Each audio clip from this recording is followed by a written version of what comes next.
नमस्कार प्रिय विद्यार्थियों, अपने इस YouTube चैनल पर आप सभी का हार्दिक स्वागत है। आज अपन कक्षा 11 के चैप्टर 3 का शुरुआती पोर्शन पढ़ने जा रहे हैं। उससे पहले थोड़ा इंटीग्रेशन और डिफरेंशिएशन की बात अपन करते हैं। डिफरेंशिएशन यानी अवकलन का पोर्शन अपन ने पिछले वीडियो में पढ़ा था। इस वीडियो में अपन इंटीग्रेशन के बारे में पढ़ेंगे, समाकलन के बारे में। वास्तव में समाकलन का मतलब होता है बच्चों एक प्रकार से जोड़, एडिशन, इंटीग्रेशन। यानी कि अगर कोई एक फलन है या कोई फंक्शन है जिसकी वैल्यू 0 से लेकर n तक है, तो उसका टोटल मान 0 से लेकर n तक कितना होगा, सबको अगर अपने इंटीग्रेशन के अंदर लेना चाहें तो इंटीग्रेशन एक प्रोसेस है जिसमें उसकी वैल्यू 0 से n तक प्राप्त हो जाती है। ऐसे ही इंटीग्रेशन की डेफिनेशंस मैंने इंग्लिश में भी लिखवा के आपको PDF के रूप में भेजी थी।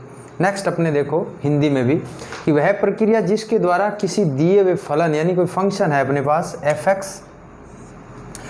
और उसका कोई फंक्शन अपने पास आ जाए,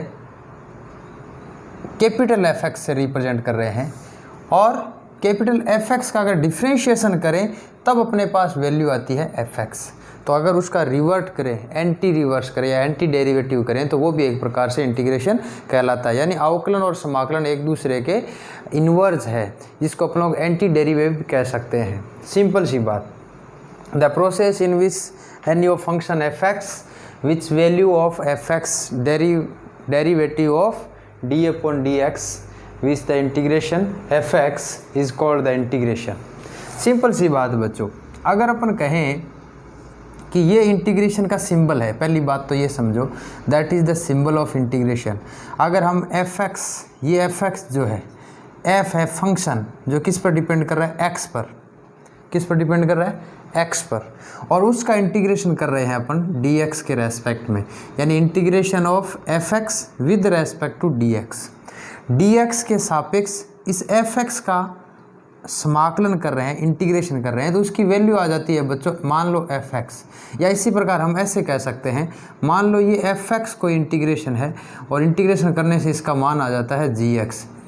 ठीक है, तो ये gx जो है इसकी इंटीग्रेटिव वैल्यू है। अगर मैं इस gx का डिफरेंशिएशन करूं तो वापस अपने पास f(x) आ जाना चाहिए, यानी कि differentiation with respect to x of gx, तो वो किसके बराबर आना चाहिए, f(x) के बराबर आना चाहिए बच्चों। यानी कि अगर डिफरेंशिएशन कर रहे हैं उस फंक्शन का तो जो वैल्यू आ रही है वो इंटीग्रेशन करने से रिवर्ट प्राप्त हो जाती है। जैसे अपन ने sin x का इंटीग्रेशन किया तो वो आता है माइनस कोस एक्स, और माइनस कोस एक्स का अगर डिफरेंशिएशन करें, जैसे इंटीग्रेशन ऑफ sin x का हमने किया तो इसका इंटीग्रेशन आता है माइनस कोस एक्स। ठीक, अब पहले मैं अभी इंटीग्रेशन का टाइप नहीं बता रहा। अगर ये इंडेफिनेट इंटीग्रेशन होता, अनिश्चित समाकलन होता, तो इसमें कोई कांस्टेंट राशि जरूर आती, लेकिन चूंकि ये फाइनाइट इंटीग्रेशन या कोई भी इंटीग्रेशन लेके चलें तो पहली प्रोसेस में हमने क्या कहा है कि sin x का इंटीग्रेशन मान लो, या जो आता है वो माइनस कोस एक्स आता है, तो माइनस कोस एक्स का अगर आप डिफरेंशिएशन करो, क्या करो, डिफरेंशिएशन करो x के रेस्पेक्ट में, तो माइनस साइन तो बाहर आ जाता है, डिफरेंशिएशन ऑफ कोस एक्स, और कोस एक्स का डिफरेंशिएशन क्या होगा, माइनस साइन एक्स। क्या होगा, माइनस साइन एक्स, तो माइनस माइनस वापस क्या हो गई, प्लस। तब देखो बच्चों, साइन एक्स का इंटीग्रेशन कोस एक्स था, तो कोस एक्स का डिफरेंशिएशन क्या आया, वापस साइन एक्स। इसका मतलब इंटीग्रेशन और डिफरेंशिएशन जो है वो एक दूसरे के एंटी पैरेलल है। ठीक है, इसको अपन लोग इंटीग्रेशन को एंटी डेरिवेटिव भी कह सकते हैं या एंटी डेरिवेशन भी कह सकते हैं। चलो आगे बढ़ते हैं बच्चों। अब हमें याद क्या रखना, हमारे जो फिजिक्स में यूजफुल चीज़ क्या है, हम बात उसी की करेंगे। हम कोई मैथ्स का पोर्शन नहीं पढ़ा रहे जो प्रॉपर डेफिनेशन लिखे, हमें तो केवल पता रहना चाहिए कि इंटीग्रेशन किस चीज़ का क्या है, बस इतना सा थोड़ा याद रखना है। इंटीग्रेशन यानी समाकलन में किसका क्या है। पहली बात तो समाकलन जो है बच्चों वो 2 प्रकार का है, उनकी प्रोसेस है पूरी, वो प्रोसेस सबको याद रहनी चाहिए। 2 प्रकार के, कौन कौन से, डेफिनेट और इंडेफिनेट। ठीक है, नंबर 1 कह देते हैं इंडेफिनेट। इंडेफिनेट इंटीग्रेशन, अनिश्चित समाकलन।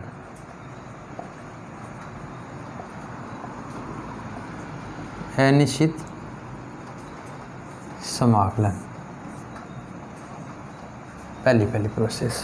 ठीक, होता क्या है, जैसे हम लोग किसी भी फंक्शन का इंटीग्रेशन करें, fx का हमने इंटीग्रेशन किया dx के रेस्पेक्ट, तो वो आएगा, मान लो fx का इंटीग्रेशन आया gx, तो कांस्टेंट में एक राशि आ जाएगी c।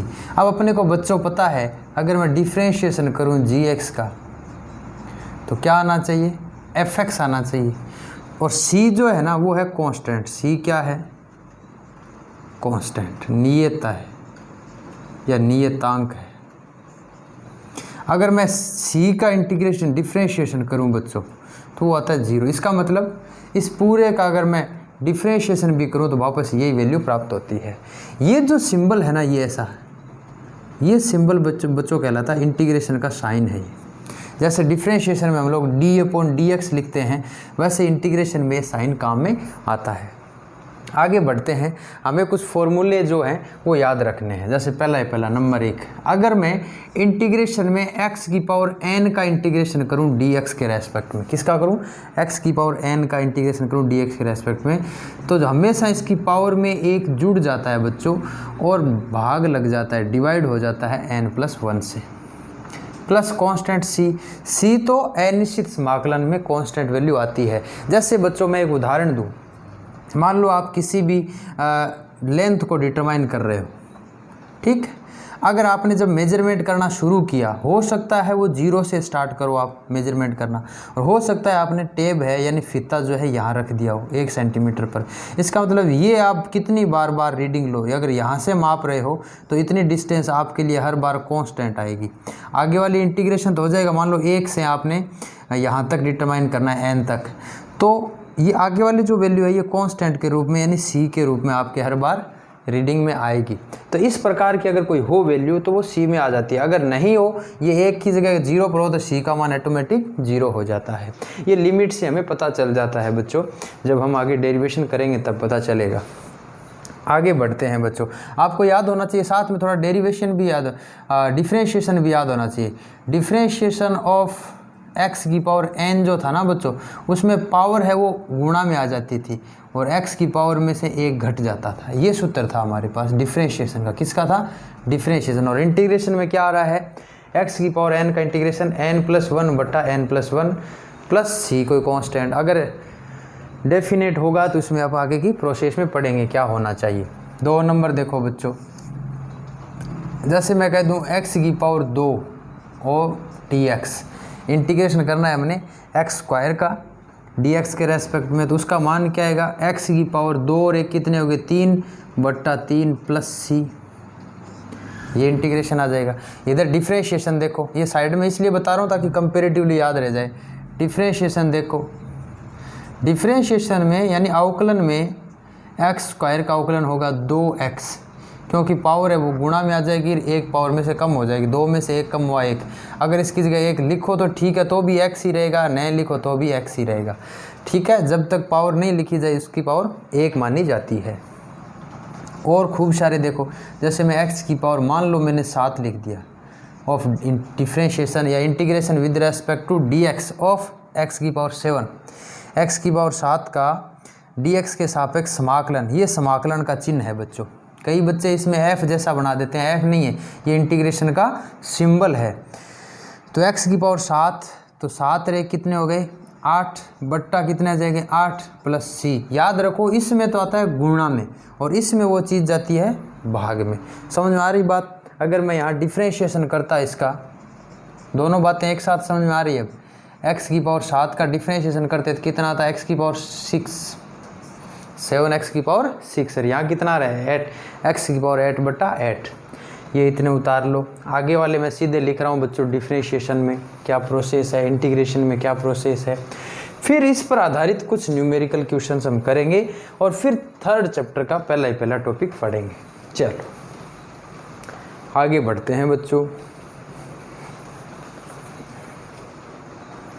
बहुत सारे अपने को इंटीग्रेशन करने हैं, बहुत सारे अपने को डिफ्रेंशिएशन भी करना है। देखो बच्चों 1/x का इंटीग्रेशन होता है log x और अनिश्चित समाकलन है इसलिए c आ गया, और ये e बेस का होता है, e आधार। पैर में छोटा सा ई लिखना है बच्चों। ये भी एक अपने आप की प्रोसेस होती है। लॉगरिथम जो है ना वो एक इंटीग्रेशन की तरह ही प्रोसेस है। जैसे 1/x का इंटीग्रेशन log x होता है, वैसे log के आगे जो संख्या लिखी जाती है उसके मान अलग अलग आते हैं। जैसे मैं कह दूँ log 10 का मान हमेशा 1 होता है। log 10 यानी 10 आधारी, जैसे मैंने कहा ना ई आधार, यहाँ ई पैर में लिखा जिसका मतलब ये log जो है ई आधारी है, और ये log 10 लिखा है इसका मतलब 10 आधारी है। अगर log 10/10 की यानी 100 हो तो उसका मान होता है 2। अब कह दो सर log e, ये आप सेमीकोलन में ऊपर लिख सकते हो बच्चों, कॉपी के ऊपर ही ऊपर जो पार्ट है उसमें ये याद रखने के लिए लिख सकते हो। जैसे आपको कह दो log e आधारी और 10 आधारी में क्या अंतर है, तो log e आधारी बराबर होता है 2.303 log 10/, ये बच्चों अंतर होता है। यानी कि अगर आप लोग जैसे लिखना चाहो log e/e तो उसका मान 1 होता है। क्या होता है, यानी log e का मान 1 होता है, ये याद रखें बच्चों। तो इसका मतलब e बराबर क्या होता है 1/log e/, ठीक है। यानी कि कहने का मतलब log जो है हमारे पास कितने भी बेस का हो सकता है, लेकिन जनरली हम लोग 10 आधार और ई आधार के log पढ़ते हैं। हमारे जो जितने भी काम आते हैं जनरली हम उसको 10 बेस में बदल लेते हैं, क्योंकि हमारी किताबों के पीछे 10 बेस की टेबल दी हुई होती है। log 1 का मान कितना होता है, log 2 का मान कितना होता है, log 3 का मान कितना होता है। जैसे आपको कह दें log 10 बेस log 2 का मान कितना है, तो 0.3010 होता है उसका मान। ये कुछ सब के सब मान आपको पूरी प्रोसेस सिखाई जाएगी। log वाला पूरा एक चैप्टर है, वो सारा का सारा आपको समझाया जाएगा नेक्स्ट चैप्टर में। चलो आगे बढ़ते हैं अपन लोग। वो क्या है बच्चों, 1/x का मान log x, मान लो 1 नंबर मैंने बता दिया, या जो भी कंटिन्यू आ रहा है आपके पास। नेक्स्ट इंटीग्रेशन, अब log x का मान कितना आपने देखा होगा। डिफरेंशिएशन एक साथ में और थोड़ा सा बता दो ताकि याद रहे। ये एक्स्ट्रा जो लिख रहा हूँ ना ये अवकलन है पूरा का पूरा, जो हमने पहले वाली वीडियो में पढ़ लिया। अब आपको मैं कह दूँ कि log x का अवकलन क्या है, तो आप पहले वाली वीडियो में या नोट्स में देख सकते हो, उसका मान 1/x होता है। log x का अवकलन क्या होता है 1/x, ठीक। अब कह दूँ कि log x का इंटीग्रेशन क्या होता है, log x का इंटीग्रेशन क्या होता है, तो होता है x log x। क्या होता है x log x plus c। Next 1/x की पावर 2 dx, इसका क्या होना चाहिए इंटीग्रेशन x की पावर -2x। ऐसे लिख सकता हूँ इसको नहीं लिख सकता बच्चों। आप कह दो सर इसको 1/x को तो क्यों नहीं लिखा, बताता हूँ। 1/x को अगर आप इस प्रकार लिखते -1 लेते, जैसे यहाँ समझाने का प्रयास कर रहा हूँ। 1/x को अगर आप ऐसे लिखते इंटीग्रेशन x की पावर -1 dx, तो आपको पता है फार्मूला क्या होता है, x की पावर -1 + 1 बटा -1 + 1, तो ये 0 बन जाता है। और किसी संख्या की पावर 0 होती है उसका मान क्या होता है 1, और या -1 रजिए +1 0, तो 0 का अगर किसी संख्या में भाग दो तो क्या हो जाता है इनफाइनाइट। इसलिए 1/x का इंटीग्रेशन जो है वो log x होता है। ये प्रोसेस अपन नहीं अपना सकते। अब इस प्रोसेस में x² को अपना सकते हैं, ये भी अपनी एक प्रोसेस है बच्चों। तो x की पावर -2 का इंटीग्रेशन क्या हो गया -2 + 1 बट्टा -2 + 1, और प्लस c तो आना है ही, वो कांस्टेंट है, ठीक। क्या उत्तर आएगा x की पावर -1 बट्टा -1 यानी -1/x। देख लो बच्चों किसका इंटीग्रेशन हुआ है 1/x² का इंटीग्रेशन है -1/x, ठीक। ऐसे ही integration 7 number, integration 1/x³ dx, इसका इंटीग्रेशन क्या होगा, वापस इंटीग्रेशन का साइन, इस क्यूब को ऊपर ले जाओ -3, ठीक। क्या वैल्यू आएगी x की पावर -3 + 1 बट्टा -3 + 1, तो x की पावर -2 बट्टा -2 यानी उत्तर आ गया बच्चों -1/2x²। ये पावर जब नीचे लाओगे ना तो इसकी पावर प्लस की हो जाएगी, ये प्लस की। पता चला इंटीग्रेशन 1/x³ का इंटीग्रेशन क्या है ये। बच्चों कई बार तुम लोग लिखते लिखते भूल जाते हो इंटीग्रेशन साइन को, जैसे ये ऑपरेट करेगा तो ये वैल्यू आ जाएगी, इसके साथ वापस नहीं लगाना है, ठीक है। यहाँ भी देख सकते हो, जैसे 1/x का log x इंटीग्रेशन हो गया तो कई बच्चे वापस और लगा देते हैं, ऐसा नहीं, ये इंटीग्रेशन साइन 1/x को log x में बदलने तक ही काम किया है। आगे बढ़ते हैं, ठीक है।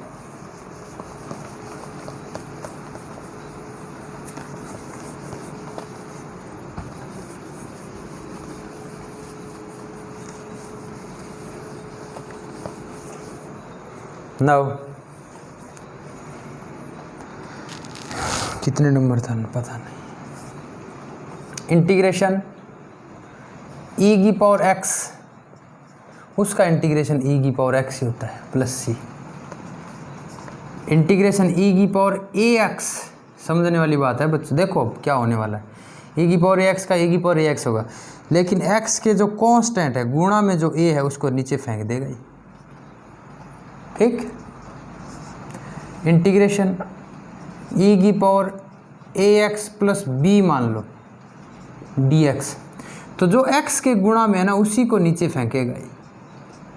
x के गुणा में क्या है a, तो a को ही नीचे फेंकेगा, घबराना नहीं है। ये से नहीं कि यार इसका मैं कैसे करूं, x के गुणा में जो है उसको नीचे फेंकेगा। और देखो इंटीग्रेशन e की पावर माइनस ax मान लो dx, तो e की पावर माइनस ax तो है ही, बट्टा में क्या आ जाएगा माइनस a। इस माइनस को ऊपर नीचे गुणा करके आप माइनस साइन यहाँ रिप्रेजेंट कर सकते हो, तो माइनस e की power minus ax upon a, ठीक है। आगे बढ़ो, अब आ जाओ साइन x पर। साइन x dx का मान क्या होता है माइनस कोस x प्लस सी। कोस x का क्या होता है साइन x प्लस सी। अगर आपको कोई जैसे डबल डिफ्रेंशिएशन दे दे ऐसे, तो उसका 2 बार समाकलन कर दो, इंटीग्रेशन कर दो। जैसे साइन x का 2 बार आपको समाकलन करना है, तो पहले साइन x का समाकलन किया, क्या आ गया माइनस कोस x आ गया dx, फिर वापस कोस x का किया तो माइनस चिन्ह पड़ा यार साइन x आ गया, ठीक है। अगर 2 बार डिफ्रेंशिएशन करते हो तो यहाँ पर 2 बार ही लिखना पड़ेगा आपको dx, ये पहले वाले का dx, ये दूसरे वाले का dx प्लस c। ये बच्चों हमारे लिए कुछ उपयोगी सूत्र है। और देखो बच्चों कई सारे सूत्र हमारे पास अभी जनरेट होने वाले हैं। इंटीग्रेशन साइन ax प्लस मान लो b आ गया इंटू dx, तो जो x के मल्टीप्लाई में उसी को नीचे भेजना, याद रखो। साइन का हो गया कोस, वापस ax प्लस b और बट्टा में क्या आ जाएगा a, ठीक, प्लस c कांस्टेंट में आना ही है वो, तो क्योंकि जब तक अनिश्चित समाकलन की बात कर रहे हैं तो ऐसे ही आता जाएगा। आगे बढ़ो बच्चों,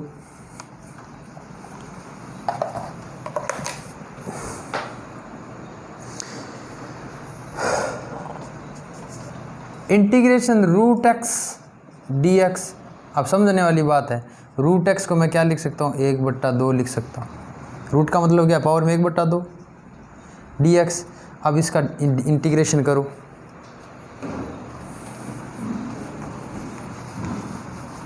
आपको पता है फॉर्मूले में क्या लगता है, अगर पावर में कुछ हो तो उसमें 1 जोड़ सकते हो आप। x की पावर 1/2 है तो 1/2 प्लस 1 बट्टा में 1/2 प्लस 1 प्लस c। 1/2 प्लस 1 क्या होता है x की पावर 3/2 बट्टा 3/2 प्लस c। उत्तर क्या हो गया 2 ऊपर चला गया, 3 नीचे रह गया, 2/3 x की पावर 3/2 प्लस c। ये उत्तर आ गया बच्चों, ये 2 ऊपर चला जाएगा। सूत्र वही है n+1 बट्टा n+1। इस प्रकार आप जितने भी सूत्र हैं सब सूत्रों को डिराइव कर सकते हो। जैसे इंटीग्रेशन sec² x dx आ जाए तो sec² का होता है 10x और प्लस c। sec² का क्या होता है 10x प्लस c। ऐसे बच्चों बहुत सारे हमारे पास सूत्र पड़े हैं। sec x इंटू 10x का होता है sec x, ठीक है। और देखो आप लोग 19 नंबर इंटीग्रेशन ऑफ 1/√, जैसे आ गया a² + x² आ गया, और dx के सापेक्ष। ये अष्टक सूत्रों का एक सूत्र मैंने लिया है काम में। इसका होता है sine inverse x/a, sine inverse x/a plus c, यानी ये अगर आ जाए इतना सारा 1/√a² + x², उसका होता है sine inverse x/a plus c। ऐसे बच्चों सूत्र अपने को याद रखने हैं। अब देखो, दो फंक्शन अगर गुणा में आ जाए, इंपॉर्टेंट देखो सूत्र काफ़ी सारे, दो कोई फंक्शन हो और मल्टीप्लाई में आ जाए या फिर डिवाइड में आ जाए, तो उनके डिफरेंशिएशन या इंटीग्रेशन कैसे होते हैं, समझने वाली बात ये है। ठीक है, कैसे होते हैं देखते हैं। अगर आपके पास आ जाए बच्चों इंटीग्रेशन, दो फंक्शन आ जाए, एक आ जाए f(x), दूसरा आ जाए g(x), दो फंक्शन है, आपको इंटीग्रेशन करना है। तो इसमें हमें पहला जो फंक्शन है इसको हम फर्स्ट कह देंगे। चलो, हालांकि फर्स्ट और सेकंड आइलेट सूत्र से डिटरमाइन करते हैं। किससे करते हैं? आइलेट, आगे बताएंगे उसको। इसको मान लो सेकंड। फॉर्मूला होता है बच्चों, first is constant, integration of second, second का इंटीग्रेशन करो, माइनस होल इंटीग्रेशन, फर्स्ट का पहले डिफरेंशिएशन करो, ठीक, फिर इनटू इंटीग्रेशन करो सेकंड का, और जो मान आए उसका होल इंटीग्रेशन करो। पहला फंक्शन था उसका डिफरेंशिएशन करो, गुणा मल्टीप्लाई में, दूसरा था उसका इंटीग्रेशन करो, जो मान बचेगा उसका वापस इंटीग्रेशन करो। जैसे इंटीग्रेशन आ गया x into sine x dx, ये आ गया। हमें किससे देखना है बच्चों, मैं सूत्र बताऊंगा आपको भी आगे। हमें लगाना है आइलेट, ILATE, ध्यान से सुनना बच्चों।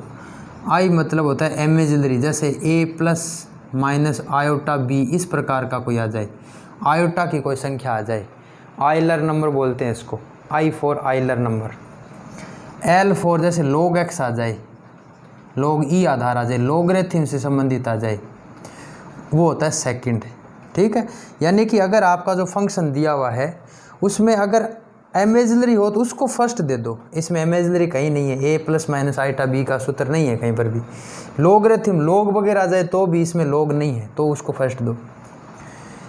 अलजेब्रा यानी x y x² इस प्रकार प्लस y², ऐसे कोई सूत्र आ जाए जैसे इसमें है, इसका मतलब फर्स्ट हमने देना है x को। किसको देना है? x को।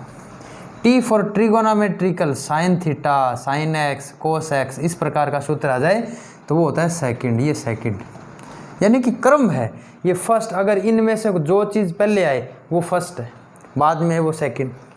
E फॉर एक्सपोनेंशियल, जैसे e की पावर x, e की पावर ax, ऐसा कोई फॉर्मूला आ जाए तो वो सबसे लास्ट ही लास्ट। ये आइलेट फॉर्मूला है। कौन सा आता है? I फॉर काल्पनिक संख्या imaginary, L for logarithm, A for algebraic, T for trigonometrical त्रिकोणमितीय, E फॉर एक्सपोनेंशियल है चरघातांकी, यानी I का मतलब इमेजिनरी,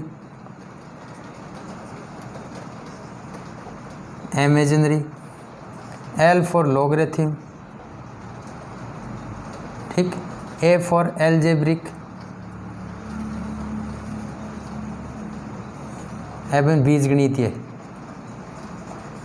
एल्जेब्रिक मतलब बीजगणितीय, लॉगरिथम मतलब लघुगणक, लघुगणक अभी मैंने समझाया था ना, लघुगणक, log x log e आधार। इमेजिनरी मतलब काल्पनिक संख्या, काल्पनिक, काल्पनिक मतलब a plus minus iota b, iota की कोई संख्या आ जाए, आयोटा याद होना चाहिए, आयोटा का मान √-1 होता है, इस प्रकार की कोई संख्या आ जाए।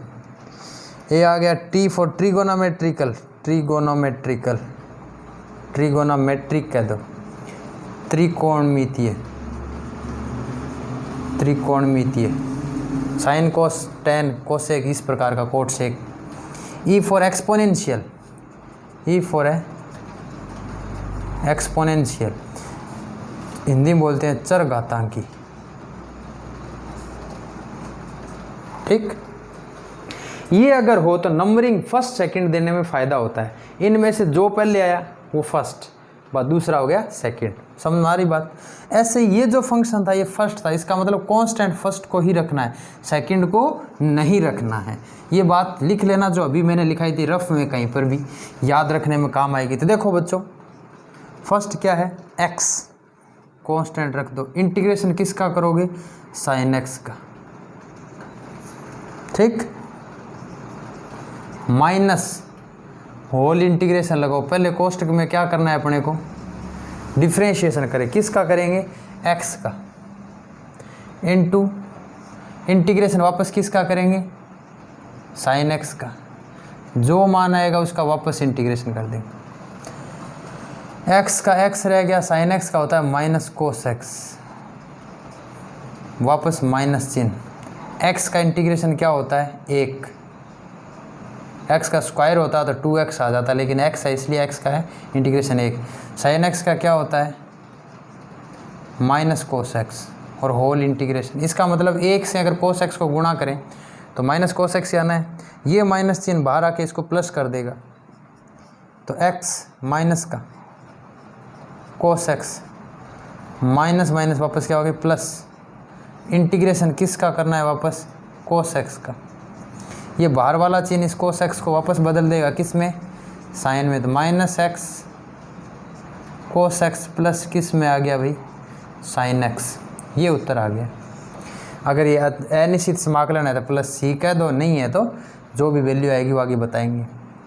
समझ में आ रही बात। यानी इसका इंटीग्रेशन इस प्रकार निकालें। और देखो, उतार लेना बच्चों ये। नेक्स्ट देखो,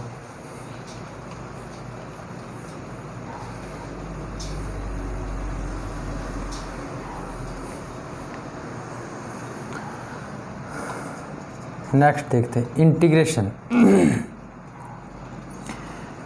x की पावर 2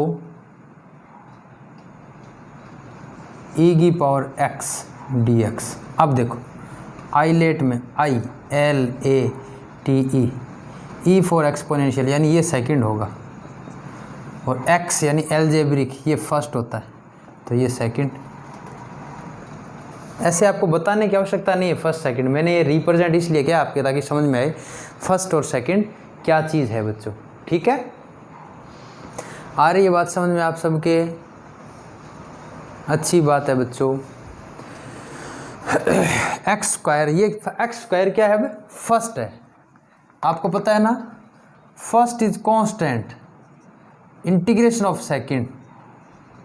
पहले को कांस्टेंट हुबहू रख दो, दूसरे का इंटीग्रेशन करो, माइनस होल इंटीग्रेशन, कोष्टक चालू करो। पहले अवकलन करना पड़ेगा पहले फलन का। ये फंक्शन हो गया एक्स स्क्वायर, फलन है अपने आप में। गुणा में यानी इंटीग्रेशन में, इंटीग्रेशन ऑफ ई की पावर एक्स डीएक्स, वापस उसका सबका होल इंटीग्रेशन। तो एक्स स्क्वायर पड़ा है, ई की पावर एक्स का इंटीग्रेशन ई की पावर एक्स ही होता है। ठीक, माइनस चिन्ह। एक्स स्क्वायर का डिफ्रेंशिएशन क्या होता है, 2x। एक्स स्क्वायर का डिफ्रेंशिएशन क्या होगा, देखो एक्स स्क्वायर का डिफ्रेंशिएशन घात गुणा में आ जाती है, घात में से एक कम हो जाता है, तो क्या आ गया 2x की पावर 1 यानी कि 2x। ठीक, इनटू ई की पावर x का इंटीग्रेशन क्या होता है, ए की पावर x dx। उत्तर क्या आया, एक्स स्क्वायर ई की power x minus 2 integration x ई की पावर x। वापस वही सूत्र फिर लगेगा।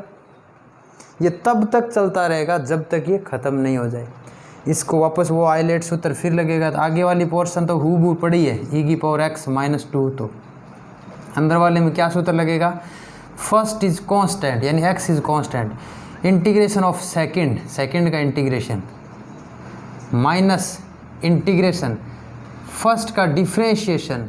अब फर्स्ट में क्या है बच्चों, x naught x square, x square का तो हो गया x, इंटीग्रेशन वापस ई की पावर x dx। ये तब तक चलता रहता है जब तक ये इस प्रकार की वैल्यू आनी बंद नहीं हो जाए। अब x का इंटीग्रेशन 1 होता है तो ई की पावर x बचेगा, उत्तर क्या आया, एक्स स्क्वायर ई की पावर एक्स माइनस 2 कोष्टक ये क्या आ जाएगा, एक्स ई की पावर एक्स का इंटीग्रेशन ई की पावर एक्स, ई की पावर एक्स का समाकलन क्या होता है, ई की पावर एक्स माइनस इसका समाकलन क्या हो गया, एक, अवकलन क्या हो गया, एक, और ई की पावर एक्स का समाकलन ई की पावर एक्स, तो इंटीग्रेशन एक इंटू ई की पावर एक्स लिखूंगा तो ई की पावर एक्स ही आएगा डी एक्स। अब ई की पावर एक्स का इंटीग्रेशन ई की पावर एक्स ही होता है, तो उत्तर क्या आ गया, एक्स स्क्वायर ई की पावर एक्स माइनस 2x ई की पावर एक्स माइनस इसका इंटीग्रेशन करके और देखेंगे तो ई की पावर एक्स, ये पूरा इंटीग्रेशन आ गया बच्चे देखो। तो छोटी बात नहीं है, बार बार होता जाएगा। पहले आप ये अप्लाई कर दो इस प्रकार, इन दोनों का जो मान आएगा वो यहाँ लिखो, इन दोनों का जो मान आएगा यहाँ, माइनस का चिन्ह बीच में है। अब इसके साथ तो कोई छेड़खानी नहीं करनी क्योंकि ये तो कंप्लीट हो गया।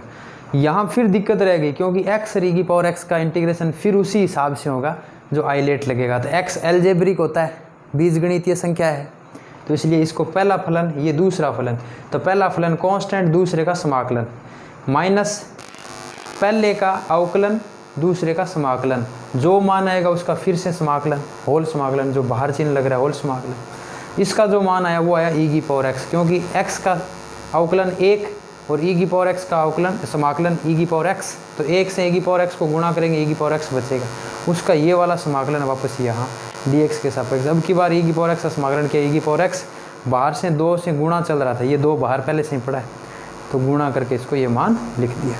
ठीक है, चलो बच्चों, ये थे हमारे समाकलन से संबंधित क्वेश्चन। ठीक है, अब बच्चों देखो, आपको कोई इंटीग्रेशन से संबंधित कोई वैल्यू दे दे। अब फाइनाइट की एक बात और सुनो, अब समाकलन उसमें भी ऐसा ही होता है, लेकिन थोड़ी सी उसमें बात चेंज होती है। कैसे बात चेंज होती है, देखो एक बार थोड़ा सा,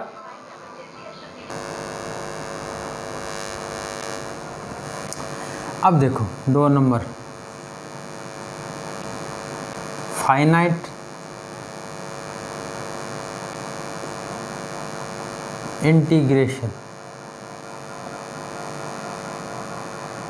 फाइनाइट इंटीग्रेशन, निश्चित समाकलन, निश्चित समाकलन, इसमें बच्चों लिमिट दी हुई मिलेगी आपको। जैसे मैं कह दूं अपने को समाकलन करना है जिसकी लिमिट है a से b तक, और fx का समाकलन करना है। किसका समाकलन करना है, fx का समाकलन करने से मान लो हमारे पास आ गया gx, क्या वैल्यू आई, gx आई, तो इसका इंटीग्रेशन fx का हो गया gx, लिमिट लगाओ a से b तक। अब जिसके सापेक्ष हुआ है, जैसे x का समाकलन हुआ है, ढंग से देखें तो एक बार इस x की जगह b रखो अपर लिमिट, माइनस एक बार इसकी जगह लोअर लिमिट, यानी कि g ऑफ b माइनस एक बार आ जाएगा g ऑफ a, ये इसका प्रॉपर मीनिंग है। और देखो इंटीग्रेशन, मान लो a से b तक x की पावर n का इंटीग्रेशन कर रहा हूँ dx के सापेक्ष, तो x की पावर n का इंटीग्रेशन हो गया n प्लस 1 बट्टा n प्लस 1, और इंटीग्रेशन की लिमिट कहाँ से कहाँ तक है, a से b तक। अब देखो x की जगह एक बार b रखा, तो b की power n plus 1 minus a की पावर n प्लस 1, और दोनों के बट्टा में क्या आ जाएगा, n प्लस 1। किसकी जगह रख रहे हैं, केवल उस x यानी चर राशि के, वेरिएबल क्वांटिटी की जगह एक बार b रखो और एक बार a रखो। ऐसे ही देखो आगे, समझ में आ रहा ना ये साल। ऐसे ही मैं एक और इंटीग्रेशन करूँ, मान लो मैंने कर दिया sin x का इंटीग्रेशन और लिमिट लगा दी मैंने 0 से पाई डिग्री, कितनी, 0 से पाई, तो sin x का इंटीग्रेशन होता है minus cos x। sin x का इंटीग्रेशन क्या होता है, माइनस कोस x, लिमिट कहाँ से, 0 से पाई। उत्तर देखना बच्चों, माइनस चिन्ह है, एक बार इसको चाहे बाहर निकाल दो, कोस अपर लिमिट क्या है, pi, minus cos 0, upper limit x की जगह यानी cos pi minus lower limit, ये जो इसका माइनस चिन्ह पहले से मैंने बाहर निकाल दिया। उत्तर देखना बच्चों, कोस पाई का मान -1 होता है। कितना होता है? -1। कोस 0 का मान 1 होता है। -1 और -1 कितने हो गए? -2, बाहर से माइनस पड़ा, उत्तर कितने आ गए? +2। इसका मतलब 0 से पाई के बीच टोटल जो मान है कोस का वो 2 होता है। कितना होता है? 2। समझ में आ रही बात? और सुनो बच्चों, 0 से पाई के बीच में साइन का जो मान है वो 2 होता है। आगे देखो, जैसे मैं कह दूं e⁻ax का इंटीग्रेशन करना है, कहाँ से कहाँ तक? मैं कह दूं n से m तक करना हो तो e⁻ax बट्टा a आ गया। लिमिट कहाँ से कहाँ लगेगी? n से m तक। तो e⁻a एक बार m रखो x की जगह, माइनस एक बार n रखो, बट्टा क्या आ जाएगा? a। ये इसका मान, ये कहलाता है निश्चित। इसमें c नहीं आता। क्यों नहीं आता?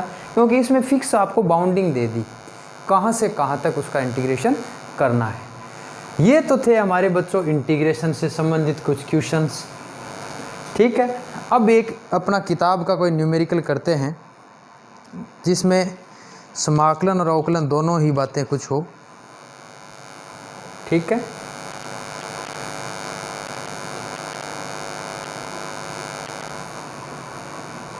बढ़ते हैं आगे बच्चों।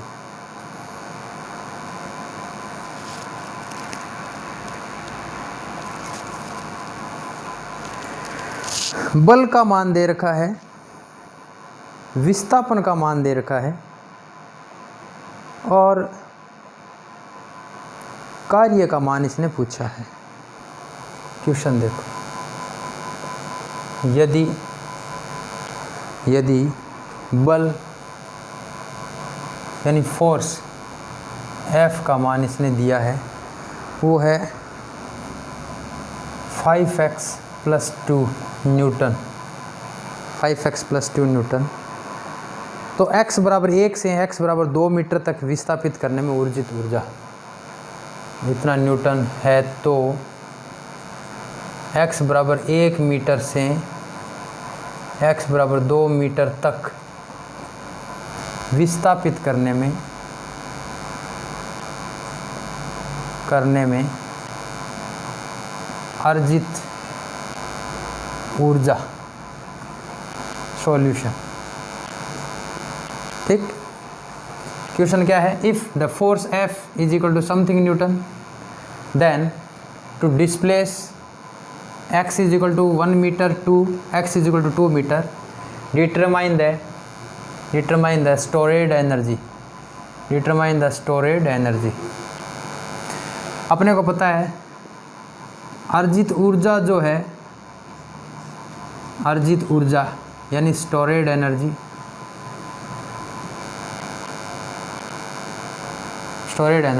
वो है कार्य के बराबर। किसके बराबर है? वर्क के। और वर्क का फॉर्मूला होता है फोर्स इंटू डिस्प्लेसमेंट का इंटीग्रेशन। ठीक, टोटल मान कितना होता है? F.dx। अब dx का भी टोटल डिस्प्लेसमेंट लेना हो तो इंटीग्रेशन करना पड़ता है, यानी W बराबर इंटीग्रेशन F/dx। कहाँ से कहाँ तक? 1 मीटर से 2 मीटर तक, 1 मीटर से 2 मीटर, ये लिमिट लग गई बच्चों। इसमें क्या मान आ जाएगा F का? F का मान मेरे पास है 5x + 2 dx। अब कुछ नई बात सीखने मिलेगी। कोई कांस्टेंट राशि होती है, उसका भी इंटीग्रेशन 0 नहीं होता, उसका कुछ न कुछ मान आएगा। देखते हैं क्या आएगा। 5 बाहर पड़ा है, इंटीग्रेशन ऑफ x, पहले x का होगा dx प्लस ये कहाँ से कहाँ तक? 1 से 2 तक, प्लस इंटीग्रेशन ऑफ 2 dx, यानी कि 2 है वो इधर रख सकते हो आप, तो dx का इंटीग्रेशन एक प्रकार से। ध्यान से देखो, 5 कांस्टेंट है, बाहर निकालिए x का इंटीग्रेशन हो जाएगा। इधर 2 है, 2 बार निकलिए, केवल dx का इंटीग्रेशन हो जाएगा। समझने वाली बात है। 5 का 5 पड़ा है। x का इंटीग्रेशन क्या होगा, एक्स स्क्वायर बट्टा 2। x का इंटीग्रेशन क्या होगा, क्योंकि x की पावर 1 है तो x की पावर 1 + 1 बट्टा 1 + 1, तो x स्क्वायर बट्टा 2। लिमिट कहाँ से कहाँ तक, 1 से 2 तक, प्लस 2 पड़ा ही है। dx का इंटीग्रेशन होता है x, लिमिट कहाँ से कहाँ तक, 1 से 2 तक। समाकलन करना आ गया। आगे वाले क्वेश्चन में अपन लोग इसको डायरेक्ट करना शुरू कर देंगे। अभी समझो थोड़ा। dx का इंटीग्रेशन x होगा, न कि 0।